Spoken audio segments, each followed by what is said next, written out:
स्वागत है दोस्तों अपने YouTube channel IT technical course में। दोस्तों ये पेपर इलेक्ट्रीशियन थ्योरी का है और फर्स्ट ईयर वाले स्टूडेंटों का है।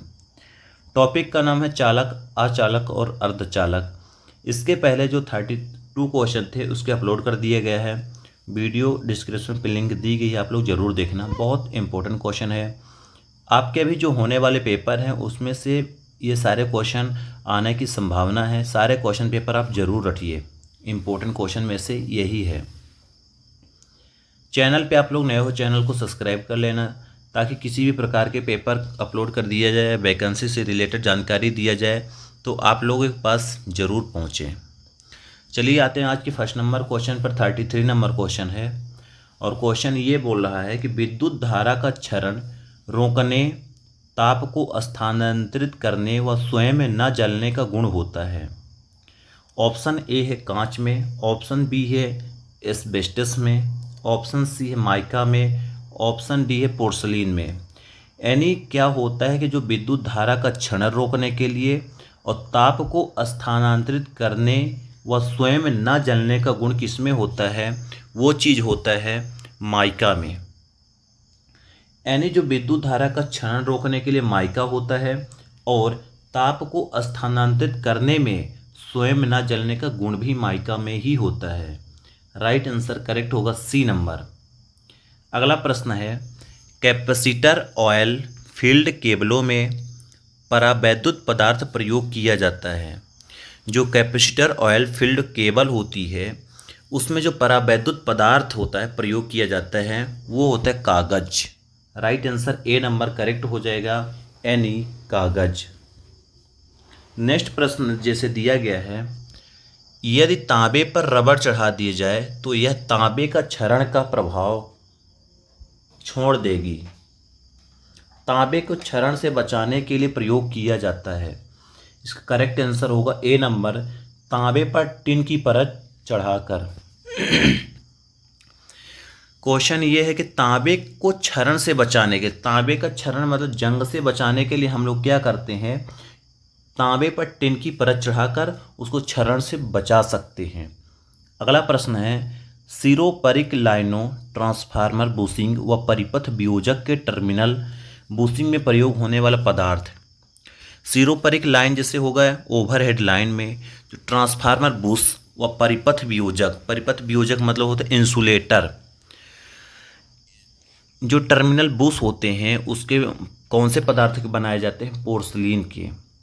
ट्रांसफार्मर बूस हो, परिपथ वियोजक, परिपथ वियोजक का मतलब होता है फ्यूज, टर्मिनल बूसिंग, सारे ये जो पदार्थ होते हैं पोर्सलीन मटेरियल के बनाए जाते हैं, जिसको आप लोग चीनी मिट्टी के नाम से जानते होंगे। अगला प्रश्न जैसे दिया गया है, आधुनिक एलटी केबलों में सामान्यतः डैश डैश इंसुलेशन प्रयोग किया जाता है। इसका करेक्ट आंसर होगा पीवीसी। यानी जो आधुनिक एलटी केबल में सामान्यतः पीवीसी इंसुलेशन प्रयोग किया जाता है। अगला प्रश्न दिया गया है, इंसुलेटिंग पेपर सीट जिसे 10 मील में मापा गया है उसका मान डैश डैश mm होगा। राइट आंसर होगा 0.254। अगला प्रश्न है, रबड़ और गंधक को 1:4 या 1:5 के अनुपात में मिलाकर 150 डिग्री सेंटीग्रेड पर गर्म किया जाए तो डैश डैश बन जाता है। राइट आंसर होगा सी नंबर, एबोनाइट। अगला प्रश्न है, अग्निसह मिट्टी, फायर क्ले, चीनी मिट्टी, फेल्डस्पाट व क्वार्ट्ज के मिश्रण से तैयार किया जा सकता है। राइट आंसर होगा बी नंबर, पोर्सलीन। नेक्स्ट प्रश्न दिया गया है, अगला है, वर्ग सी के अंदर जो पदार्थ होते हैं वह 180 डिग्री तक तापमान सह कर सकते हैं, वो क्या होते हैं, वो होते हैं माइका, पोर्सलीन, कांच व क्वार्टर। ये जो माइका, पोर्सलीन, कांच व जो क्वार्टर होते हैं 180 डिग्री सेंटीग्रेड तक के तापमान को आसानी से सह सकते हैं। नेक्स्ट प्रश्न है, विद्युत भट्ठी की दीवारों को तापरोधी बनाने के लिए, यानी जो विद्युत भट्ठी दीवार होते हैं उसे तापरोधी बनाने के लिए हम लोग एस्बेस्टस का उपयोग करते हैं। अगला प्रश्न है स्विच होल्डर व सॉकेट इत्यादि के आधार बनाए जाते हैं। राइट आंसर होगा बेकेलाइट। यानी जो स्विच होता है, होल्डर होता है, और सॉकेट जो होती है, इसके जो आधार होते हैं बेकेलाइट के बनाए जाते हैं। अगला प्रश्न है प्राकृतिक रूप में पाए जाने वाले अर्धचालक पदार्थ। जो प्राकृतिक रूप में पाए जाते हैं अर्धचालक वो होते हैं जर्मेनियम, सिलिकॉन व कार्बन। अगला प्रश्न दिया गया है विद्युत लैंप, ट्यूब, मरकरी और रेक्टिफायर इत्यादि में प्रयोग किया जाता है। इसका राइट आंसर होगा सी नंबर करेक्ट, यानी कांच। अगला प्रश्न है विद्युत प्रतिरोधक पदार्थ इलेक्ट्रिक रेजिस्टिव मटेरियल का डैश डैश होता है। राइट आंसर होगा बी नंबर, प्रतिरोध ताप गुणांक कम होता है। नेक्स्ट क्वेश्चन जिसे दिया गया है, अगला क्वेश्चन है 40% निकिल और 60% तांबा के मिश्रण से तैयार होता है।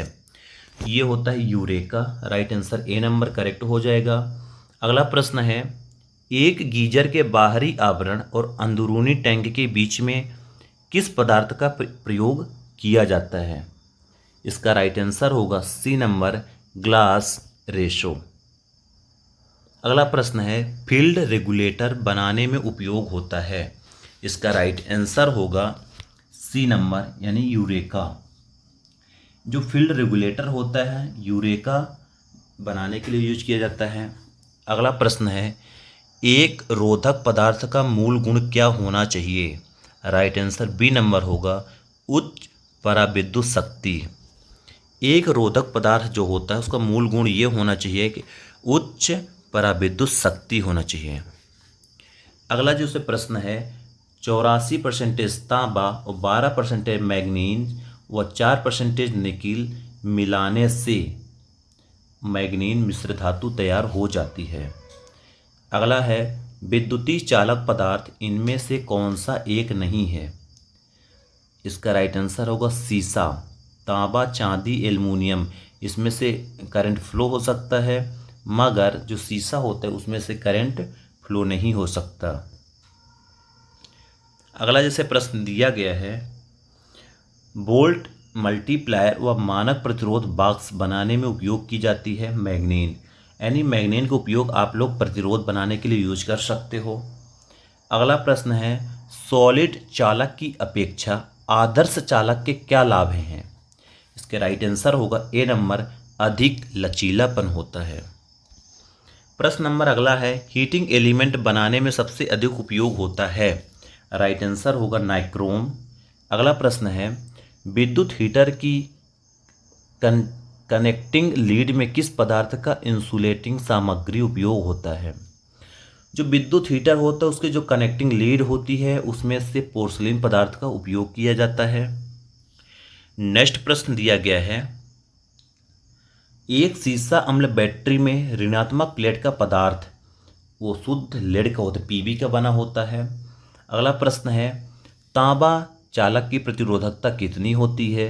राइट आंसर होगा ए नंबर 1.72 माइक्रो ओम मीटर। अगला है निम्नलिखित पदार्थ में से कौन से पदार्थ का ताप प्रसार गुणांक ऋणात्मक होता है। राइट आंसर होगा सी नंबर, यानी कार्बन। अगला है प्रश्न इंसुलेटिंग जॉइंट के लिए किस प्रकार के इंसुलेशन टेप का उपयोग होता है। राइट आंसर होगा डी नंबर, वार्निश्ड क्रैम्पिंग टेप। दोस्तों 60 क्वेश्चन सोल्यूशन हो गया है। आप लोग इसको ज़रूर रट लीजिए क्योंकि ये पेपर इम्पोर्टेंट क्वेश्चन है। चैनल पे नए हो चैनल को प्लीज़ सब्सक्राइब करिए ताकि किसी भी प्रकार के नोटिफिकेशन आए तो आपके पास ज़रूर पहुंच जाए।